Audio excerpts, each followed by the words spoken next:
This meeting is being recorded. All right, there goes that. Um, so I'm going to go ahead and jump in. Eli, if you could switch on to the next slide, please. So obviously we're here today to talk about the Occoneechee Speedway. We're really excited about the official transfer over to Eno River State Park. But first, just a little bit of background on our organization. We are the Eno River Association. We are a nonprofit land trust with a mission to protect the natural, cultural, and historical resources of the Eno River Basin. And we've been around since the 1960s when we were founded by Margaret Nygaard and other citizens in the area. And we wear many different hats as an organization. So we do education, we do land stewardship, advocacy. We have, of course, our annual festival for the Eno. But sort of our mainstay is land protection and land conservation. So that sometimes means that we are using conservation easements. Sometimes that means we are purchasing land as it becomes available and opening our own nature preserves. So you all might be aware that we have two of our own preserves, the Confluence Natural Area and Panther Branch Natural Area. But Occoneechee Speedway and the surrounding area is a really great example of another type of land protection that we do, which is facilitating the transfer of land over to Eno River State Park.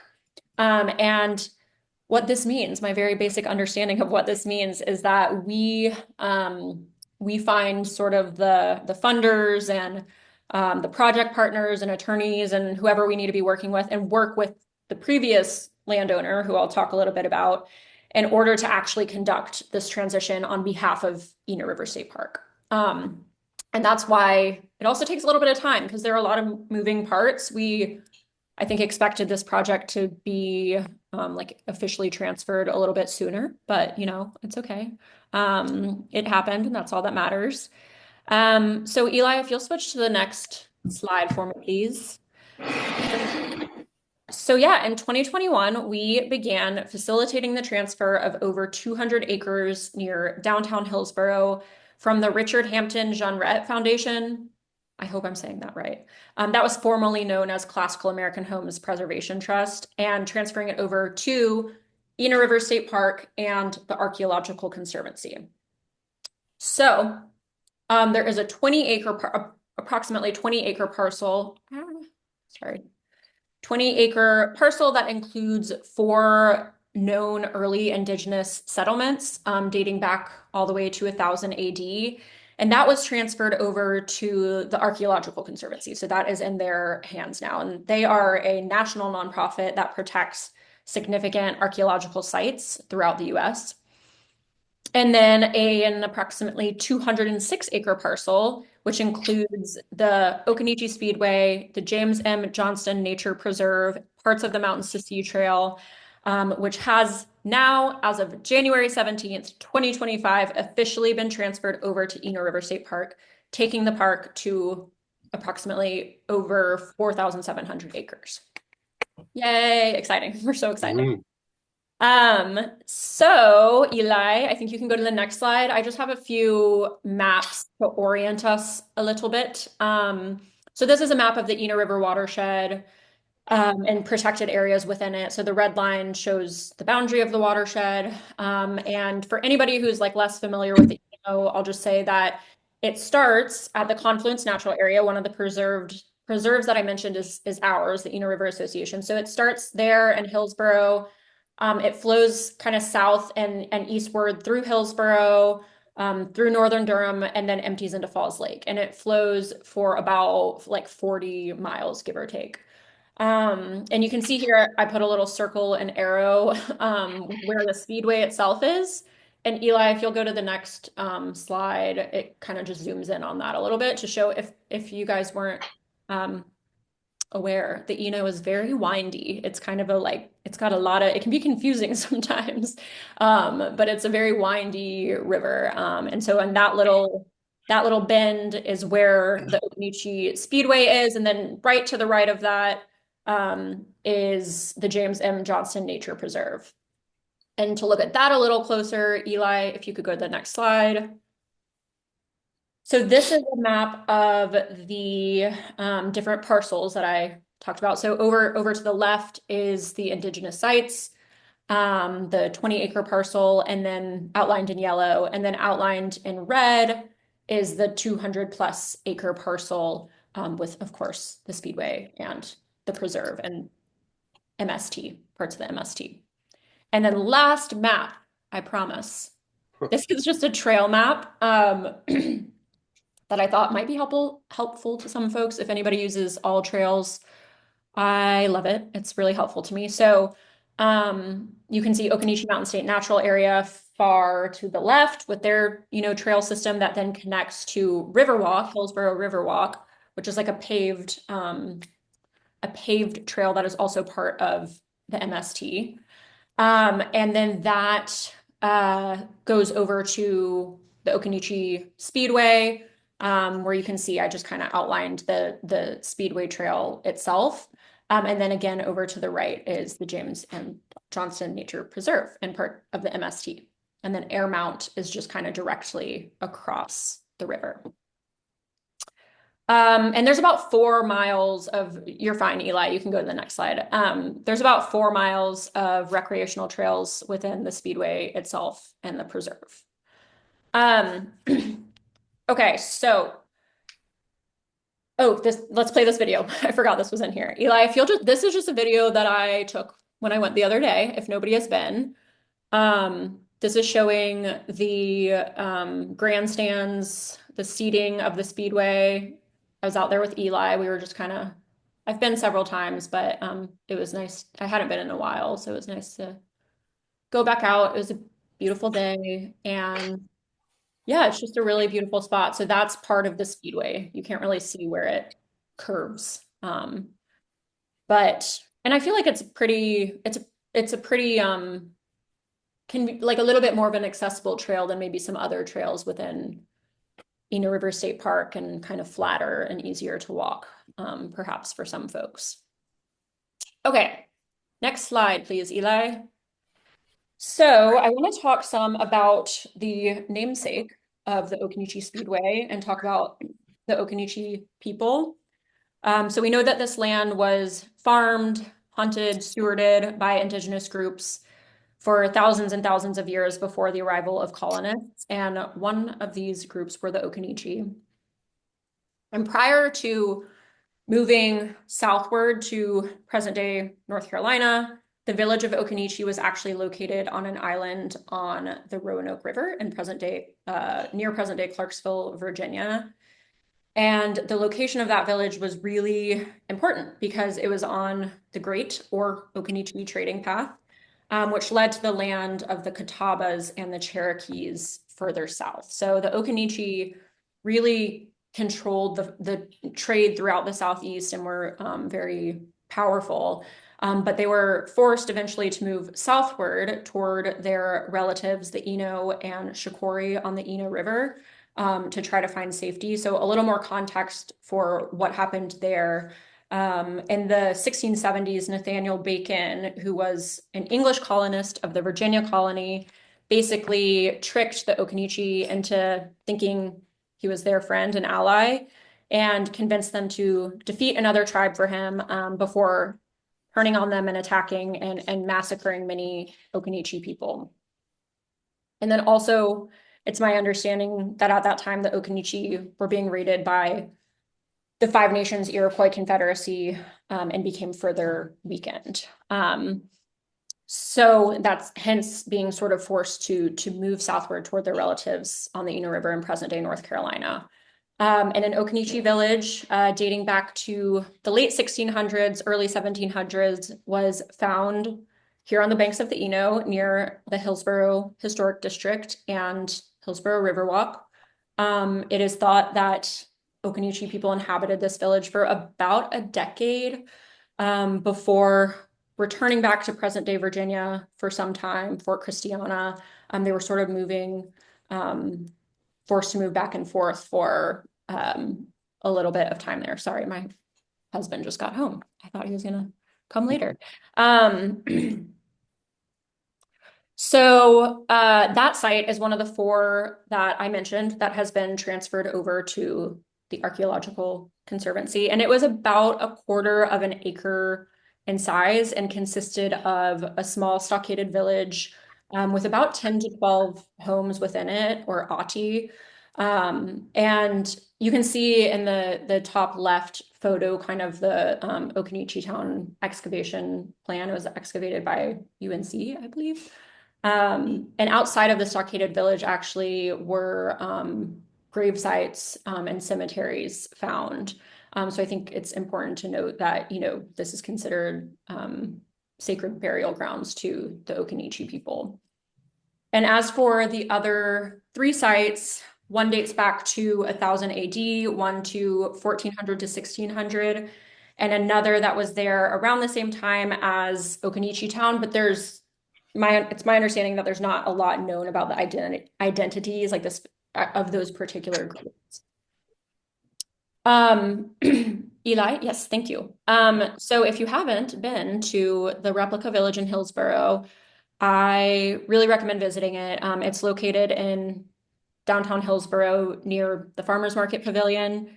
And it was built and is maintained by the Occoneechee Band of the Saponi Nation, who are a state-recognized tribe made up of Occoneechee, Saponi, and other Siouan-speaking Indigenous folks who work to continue to work to preserve their history, culture, and traditions in this area.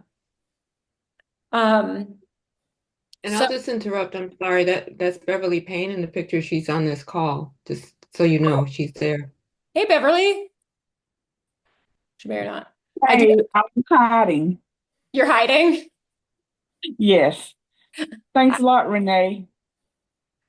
Okay, you outed me. Bye. Good to see you, Beverly.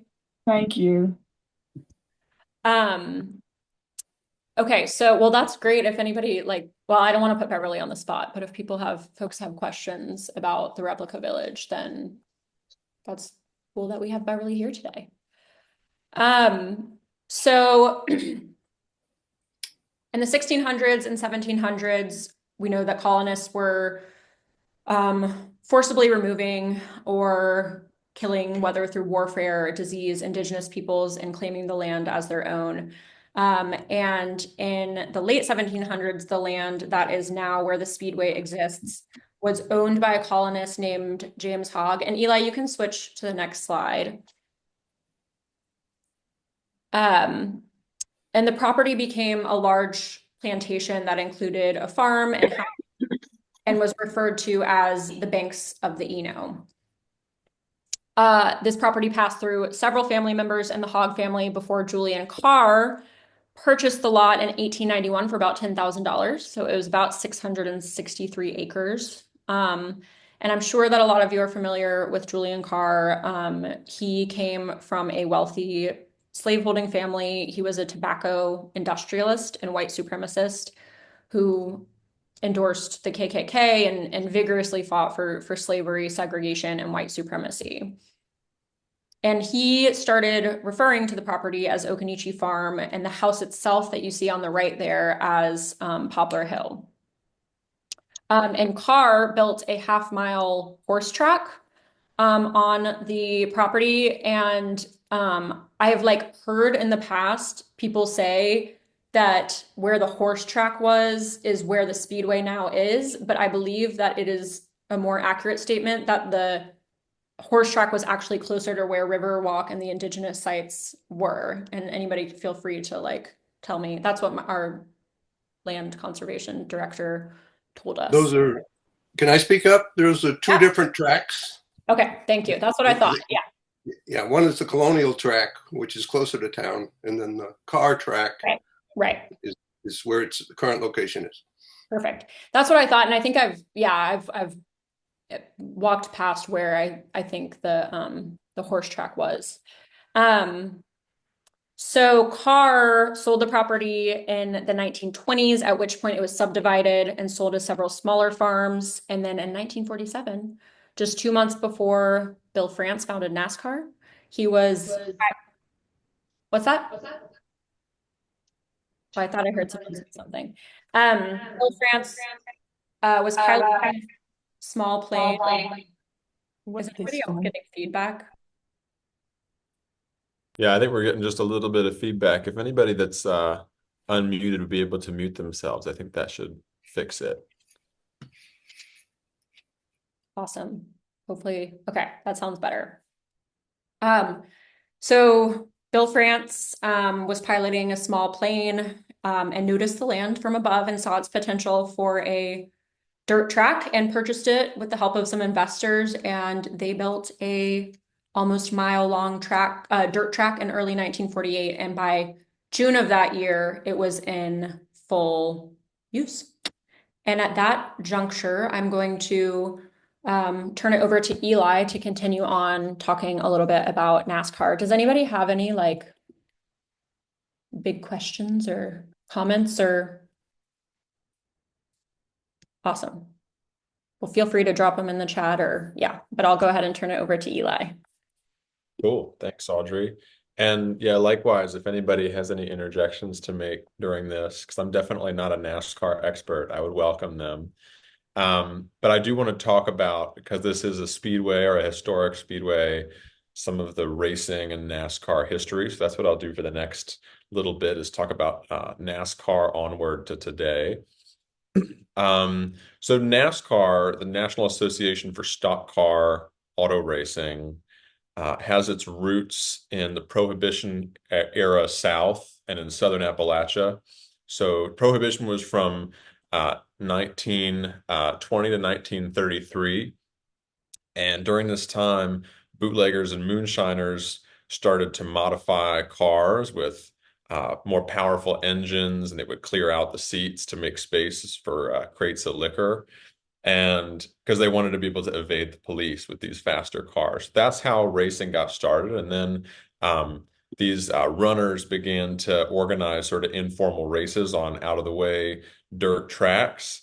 So that's the precursor of modern day NASCAR. And actually this continued. NASCAR didn't get started until the late 1940s, and Prohibition ended in 1933. But this sort of practice continued because bootleggers wanted to avoid taxes and regulations. So they continued to modify these cars and have these kind of races. And it became a really popular sort of activity and sport. And actually, a lot of the pioneers in NASCAR, a lot of the earliest drivers in NASCAR were from bootlegging backgrounds. And things really started to take off in the early 30s when Ford introduced this Model 18 up here, which had a more powerful V8 flathead engine.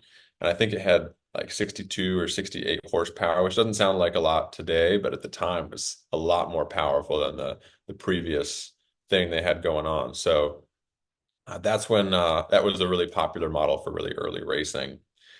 So now from here on, I'll feature a lot of historic pictures that are from the Occoneechee Speedway track. I think all of these are from races at Occoneechee during the 40s and 50s. So just wanted to note that a little bit. And I'll try to note where there's exceptions to that, but most of these black and white pictures are going to be from Occoneechee. So in 1948 was when NASCAR was officially established by Bill France, and the first race was at Daytona Beach in Florida. But the first full season was not until 1949. And that was when the first race at Occoneechee Speedway was, according to what I could find. And that was won by a guy named Bob Flock. And as I mentioned earlier, a lot of these early drivers came from bootlegging backgrounds, and Bob Flock was no exception. His family, he had two brothers and a sister who were early drivers in NASCAR, and his family had a moonshine business. And they loved racing so much that his sister was named Ethel, apparently after the gasoline that their father used in his car. So I thought that was a fun fact. But an early racing family, and that's who won the first race at Occoneechee. And a lot of these early races had a lot of heavy drinking, gambling, fights, guns, fights among fans and drivers alike. So just all around a good old time. But that sort of sparked some resistance that I'll talk about in a little bit. But before I do that, I want to talk about a few of the drivers and historical figures that have raced on this track over the years, some of whom you might have heard of, some of whom maybe not. The first of these is Louise Smith. She was one of the first three women to compete at the highest level in NASCAR. And she raced between 1949, when she started racing at Occoneechee, actually, it was one of her first races, to 1956. And then she returned to NASCAR in the 1970s as a car owner for various different drivers. But during this time, she won 38 different races. So she was a really successful driver and a trailblazer for women in the sport. And she was also famous for having a number of pretty legendary crashes. And I read that she had broken basically every bone in her body at one point or another, including a particularly gnarly crash at Occoneechee in 1949, which this picture is from up here. She walked away from it. The car obviously was not okay, but it took rescuers almost 40 minutes to remove her from the wrecked car. So it was a pretty serious crash. Another person who I'm guessing that folks have heard of is Richard Petty, nicknamed the King. He is still alive and living in North Carolina today. And he's the most statistically accomplished driver in the history of NASCAR. So he's won over 200 races during a 35-year driving career between 1958 and 1992, which is more than any other driver in the history of the sport. So really, really successful career. And he's also a member of a four-generation racing family. So his father, Lee Petty, was one of the pioneers of NASCAR, and his son, Kyle, and his grandson, Adam, have both been professional NASCAR drivers, which is pretty cool. And he actually won the final race at Occoneechee in 1968. So, oh, it's not, there we go. So another person, Edward Glenn Fireball Roberts. Fireball was a nickname for his fastball in baseball. I guess he was a baseball player in a military league, and he had quite a fastball on him. So that was his nickname, but it translated well, I guess, to driving fast. He was an early star of NASCAR. He was actually voted the most popular driver in the Grand National Series in 1957. But despite winning lots of races, he never won a national championship. So it's said that he was the most popular driver that never won a national championship. And he actually tragically died in a crash during a race in Charlotte in 1964. And then finally, I want to talk about a man named Wendell Scott, who was one of the first black drivers in NASCAR and the first black man to win a race in the Grand National Series. Actually, when he won the Grand National Series, it was in Speedway Park in Florida in 1964 in a race that Richard Petty also participated in. And initially, the driver who was in second place, named Buck Baker, was declared the winner for nearly 2 hours before it was discovered that Wendell Scott had been 2 laps ahead of the second place person. So he was way ahead, so far ahead that they thought that he was not in the lead. So they declared him the winner at the time, but Scott's family never received a trophy until 2021. So 31 years after Wendell Scott had died is when they received a trophy. And I just want to note here that Scott was the first black driver to win in all divisions of NASCAR despite prolonged prejudice and discrimination. He faced death threats and poisoning and drivers that would go out of their way to wreck him on purpose. And I just think it's important to mention here NASCAR's origins in the South. during time of segregation, when audiences and drivers were predominantly white. So drivers of color faced a lot of barriers, and audience members of color too face discrimination and continue to do so today, even though there are more efforts now to make things more equitable. So it just really highlights how much of a trailblazer Wendell Scott was in the history of this sport.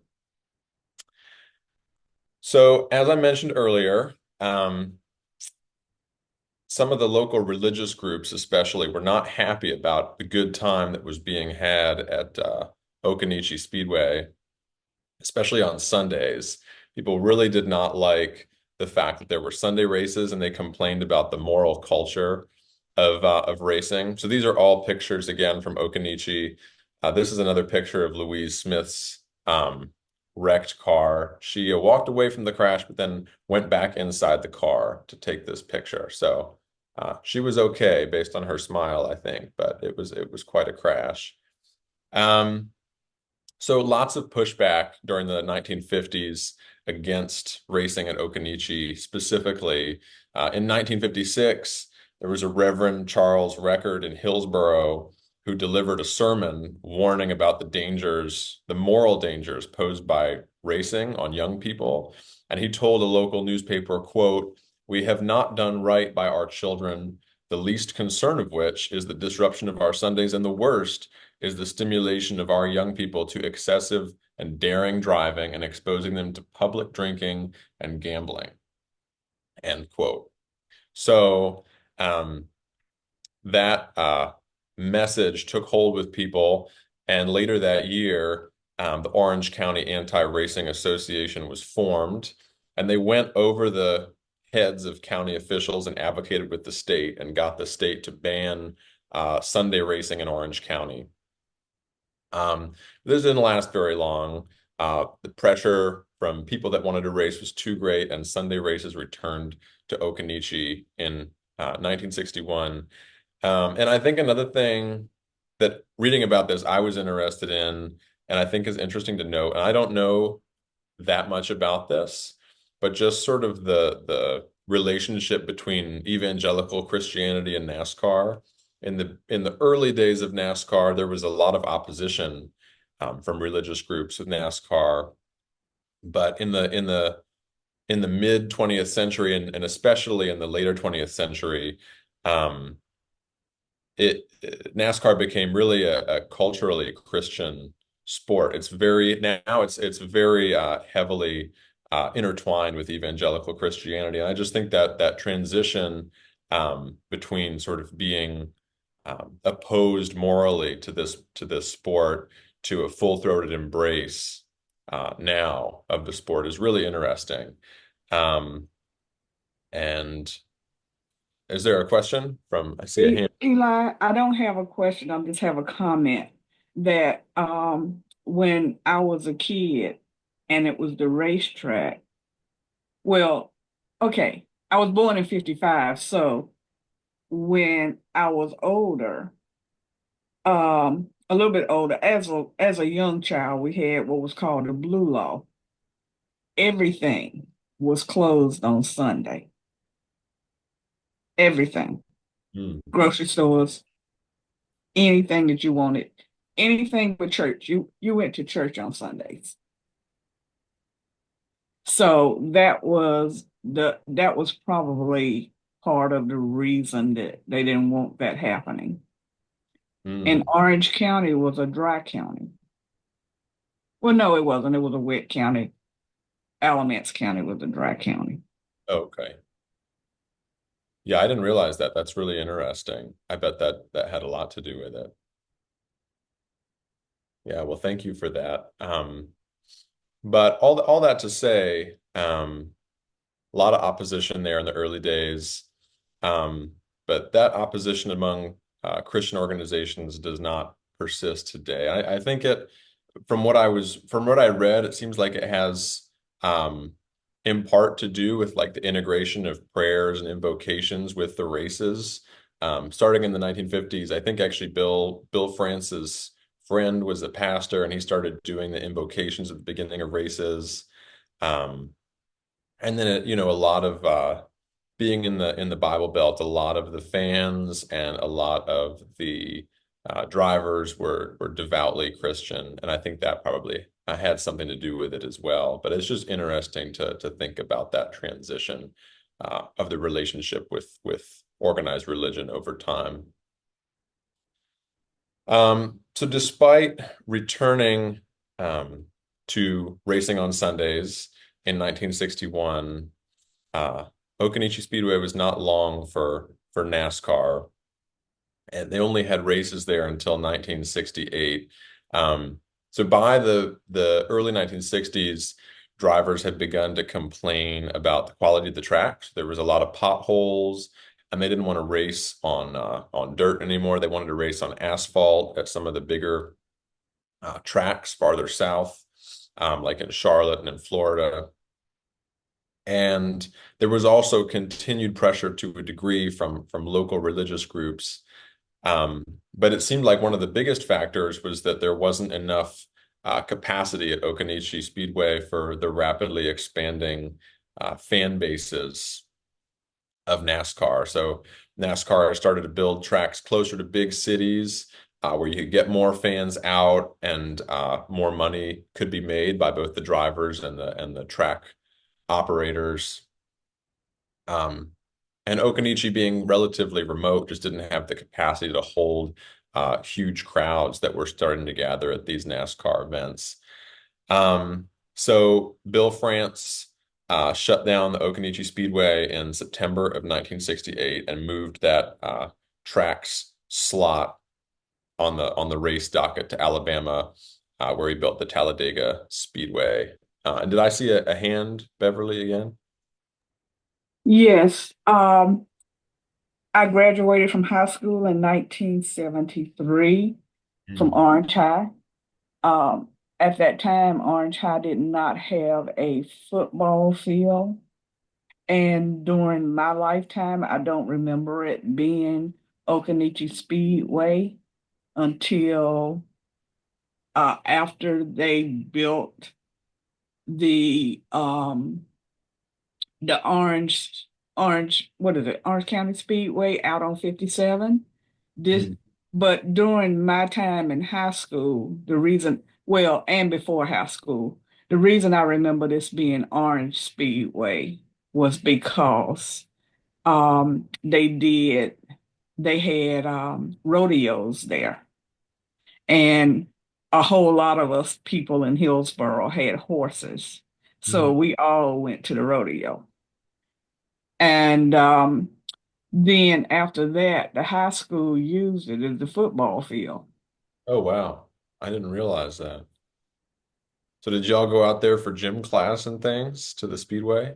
No, the football field Orange High, before the football field was the football field, it was the baseball field, or it was just a field. They had not cultivated it yet for different things. And we did gym out there. Wow. But to actually play the games where the parents came to, on Friday nights, it was at Orange Speedway, which is the Occoneechee Speedway. Cool. That's really interesting. Yeah. Well, thank you for sharing. And parking was a mess because everything was dirt, and you almost had to have a truck to go into the entrance. Okay. Which probably would have been current Elizabeth Brady Road and Morlanda Road, where that new housing development is. Right. Yeah, and I think that's, from my understanding, one of the reasons that they shut it down for racing was just it's like so hard to get a bunch of people parked in there and to have the infrastructure in place to support the number of people that they wanted to get out at these races. So that's really interesting to hear that. Right. And just so everybody will know, my class won the Powder Bowl there. But no, my class won the Powder Bowl, but I was a junior, not a senior. Oh, that still counts though. That's cool. Yeah. Man, well, thank you for sharing that. Um, yeah, well, the final race, like I mentioned earlier, was in 1968, September 15th, 1968, and it was won by Richard Petty, the king of NASCAR. So that's pretty cool. And he raced in a 1968 Plymouth, which is so he probably raced in this car or another of the same model. This is obviously not a picture from Occoneechee because it's an asphalt track, but that's the car that Richard Petty would have been driving in.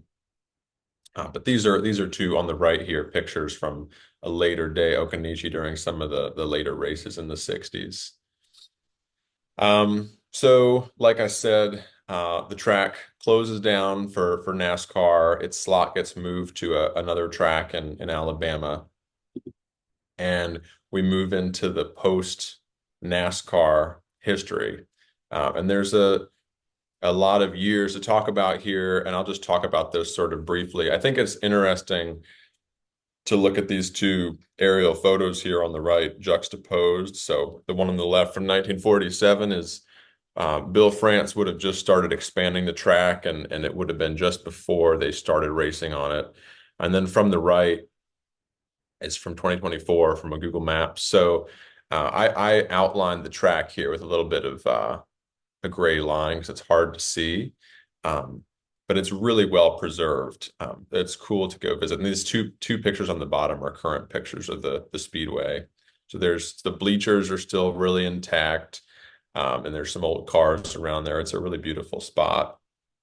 But being that we're a land trust and deal with preserving natural resources and also cultural and historic resources, I just thought it was interesting to have these aerial photos in here to look at how the land has changed over the last 70 years and how we've got a lot more forested land around the track, but also sort of encroaching developments, housing developments, and then business areas and parking lots and things. But this increased forested land is really helpful in protecting the quality of the Eno River, being that we're right on the Eno.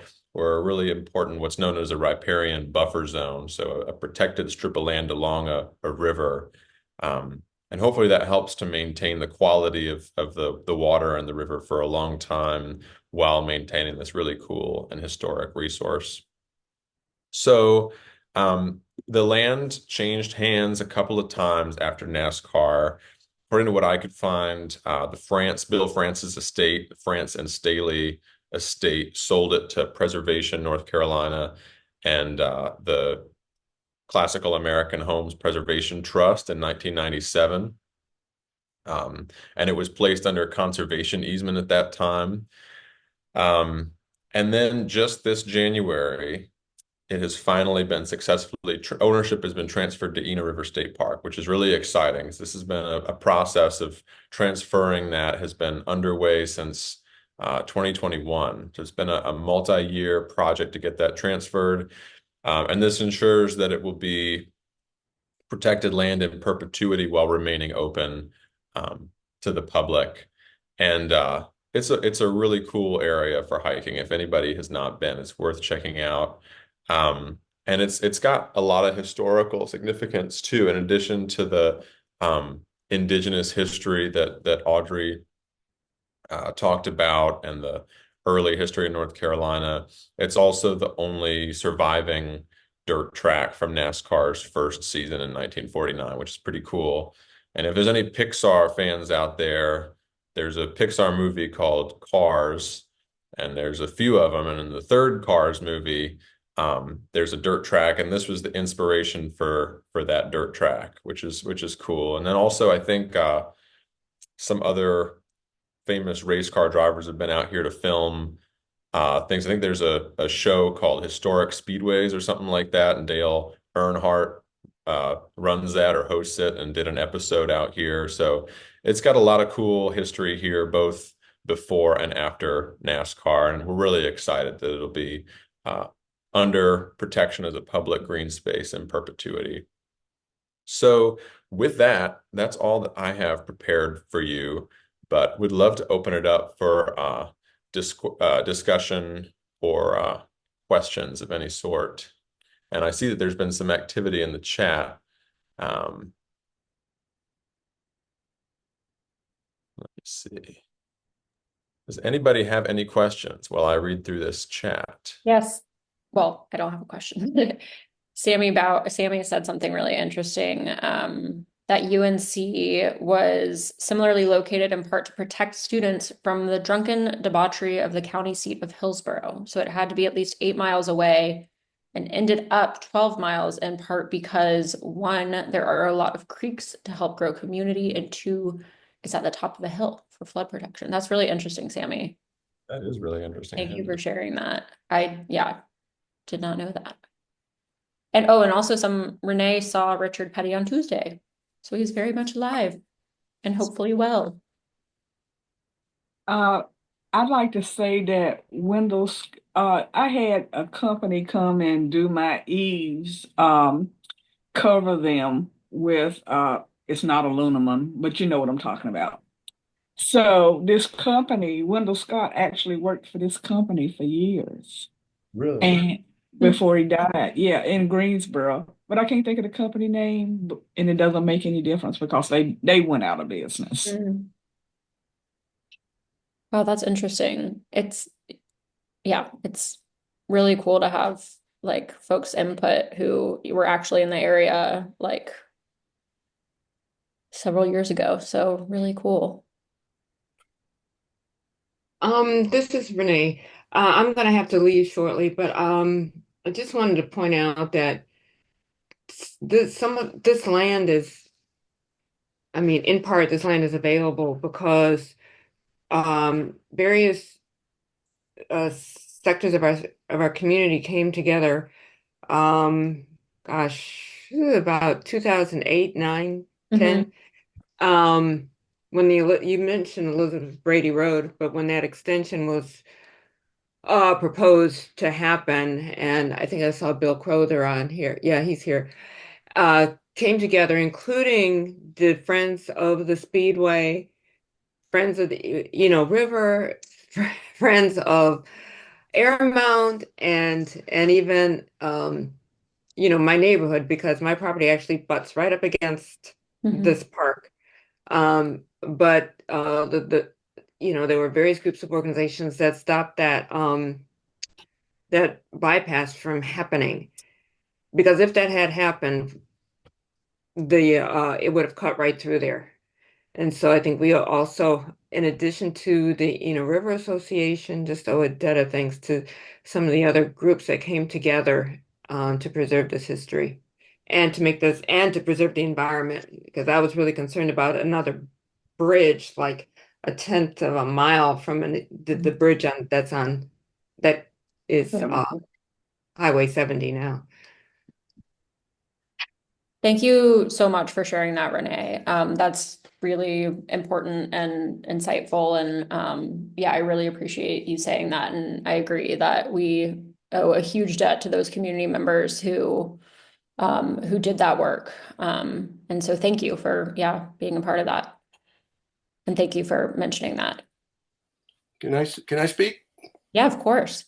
Renee's right on target. There's a lot of people involved in opposing that particular plan. But I wanted to just mention in the transfer of the property from the France Staley families. The Frances owned 7/9 of the property, and the Staley family owned 2/9 of the property at the time when it was transferred. It was transferred actually first to Preservation North Carolina. Preservation North Carolina is an organization in Raleigh that managed Airmount at the time, and which was the reason the property was purchased. Was the Preservation North Carolina had a meeting in Hillsborough with the France family, and a representative of the Staley family came as well. And the Preservation North Carolina offered them $1 million for this property. And it was agreed upon on handshake on a porch in Hillsborough. And at that time in 1996, the transfer happened in 1997. So it took a few months to make it all come together. But it was quite an interesting time to be on that porch watching all that happen. And Myrick Howard, who was executive director of Preservation North Carolina at the time, was instrumental in accepting the debt because he didn't have $1 million at the time to buy the property, but offered it and then took out a loan and found a grant and another source to finally purchase the property about 6 months later.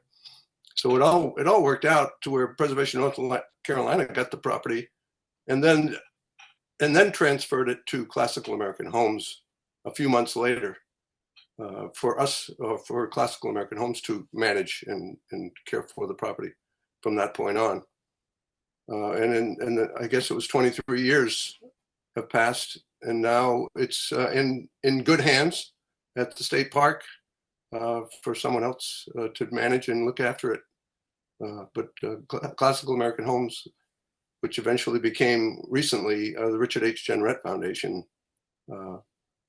did what it could to improve the property and put it on the National Register in 2002, and then opened it up to the public after 2002, so that it could be used for recreation. Thank you so much for sharing that history, Bill. I really appreciate that. It looks like we have a couple more questions in the chat here. I'm not sure about the answers to these. Audrey, do you know if we have any more details about the excavation of this area that revealed the Native American history? Yes. How do you know what we know about 1,000 years ago? I just sent one link to the group.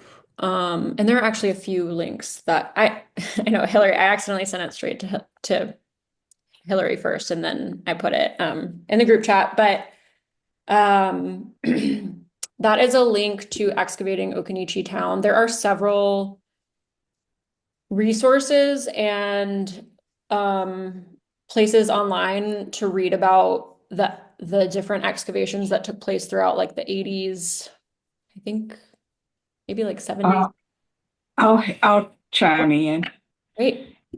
The HTTP EOT online is excavating. EOT online stands for excavating Occoneechee Town online, and the research laboratories of archaeology at UNC actually started looking for the village in 1938. And how I remember this is 83 and 38 are reversed. They found it in 1983. But during the time before they found the Occoneechee village, they found the other three. And I don't know that they excavated the other three completely, because they were particularly looking for the one that John Lawson and Richard Troutner found. They were looking for the Occoneechee Town. So around the time that they found it, computers were coming in. And this is from Steve Davis, who is retired archaeologist from UNC. But he told me that computers were coming out at that time, and several were donated. So they made excavating, they did it and put it online, excavating, and they still use it today for their class. So in going there, not only can you learn to excavate, but there's all the history that you ever want to know about the Occoneechee. And you can make an appointment with the Alliance for Historic Hillsborough, known as the Visitor Center as well. And I'll come down and talk to you about the village, the replica village. Does that answer that question? Yes, thank you. I just read John Lawson's book. You said Richard Troutner. Yes, we didn't know much about him until this book came out. The book has been out. I'm looking for it right now so I can show you what it looks like.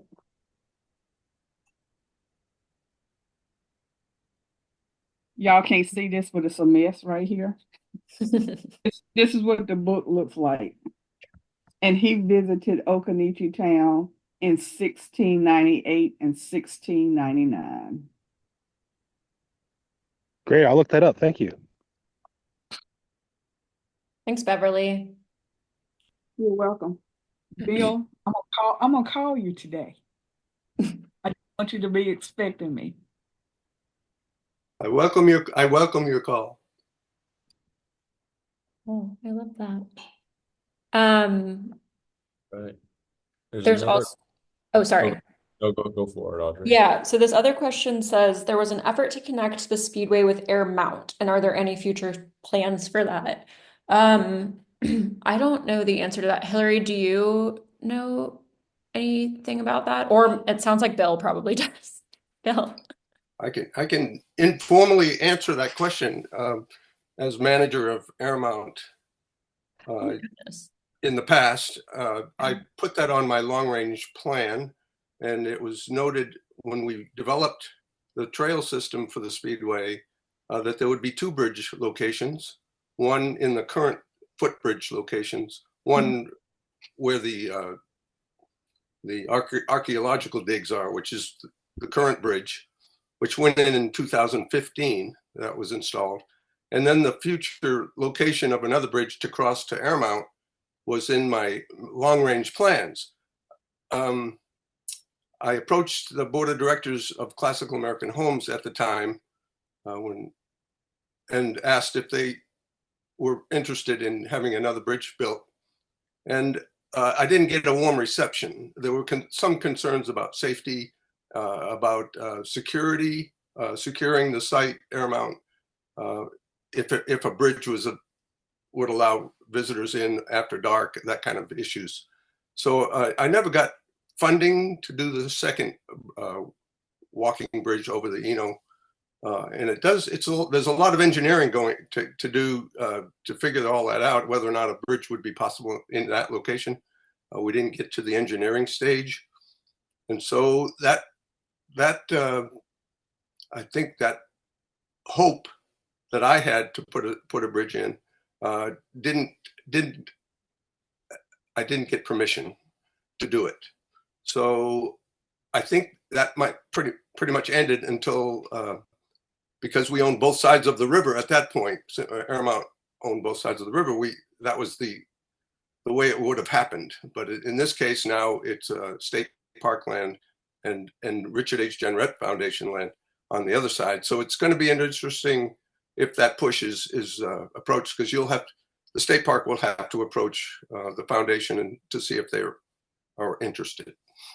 I am no longer employed by the organizations, so I don't have a say at this point.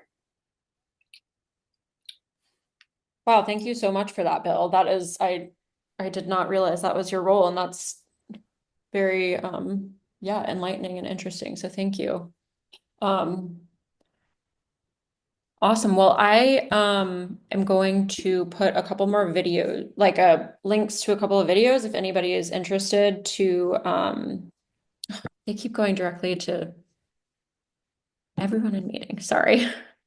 There have been a couple of videos about the Speedway, like through PBS, and then also through Spectrum Local News. So I was just going to put those in the chat if anybody was interested. And I just want to say thank you so much for coming. Thank you for, teaching us as well and helping us to learn about this land and project and all of the people who have gone into making it happen.